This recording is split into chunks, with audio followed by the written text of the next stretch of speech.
ప్రభు నామమున మీ అందరికీ వందనాలు. ఈరోజు దేవుని యొక్క వాక్యము, వాగ్దానము సమాధానపరచువారు ధన్యులు. వారు దేవుని కుమారులు అనబడతారు. మరి దేవుని బిడ్డలారా, ఈ లోకంలో మనం లోకమంతా సంపాదించుకుని ప్రాణం పోగొట్టుకుని ఎలాంటి ప్రయోజనం లేదు. సుఖవంతమైన జీవితం జీవించడానికి మనం సమకూర్చుకునే వాటి వల్ల మనకు సమాధానం లేకపోతే కూడా ప్రయోజనం ఏమీ ఉండదు. శాంతి సమాధానాలు, నీతి న్యాయాలు పరలోక రాజ్యానికి గుర్తులుగా ఉంటాయి. ప్రియమైన దేవుని బిడ్డలారా, పరలోక రాజ్యం మీ మధ్యనే ఉందని యేసు ప్రభు వారు చెప్పారు. అంటే ఎక్కడైతే సమాధానం ఉంటుందో అక్కడే పరలోక రాజ్యం ఉంటుంది. యేసు ప్రభు చెప్పినట్లు మన మధ్యలోనే ఉన్న పరలోక రాజ్యాన్ని మనం గుర్తించగలుగుతూ ఉంటాం. ఒకవేళ గుర్తించలేకపోతే అందుకు కారణం ఈ లోకానుసారమైన జీవితం మన మధ్య ఉన్న పరలోక రాజ్యం కనపడనీయకుండా చేస్తుంది. ఈ లోకంలో మనుషులు వారు కోరుకున్నవన్నీ సంపాదించుకున్న సమాధానం లేకపోతే వారు సంపాదించు వాటిని అనుభవించలేరు.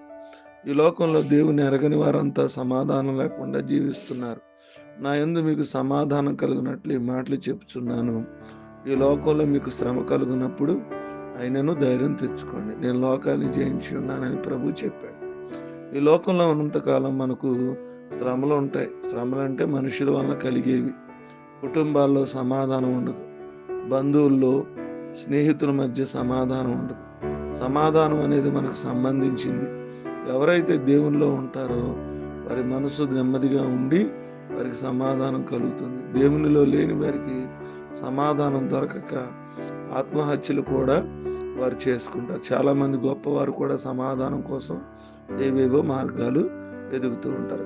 సమాధానం దేవుని దగ్గర దొరుకుతుంది.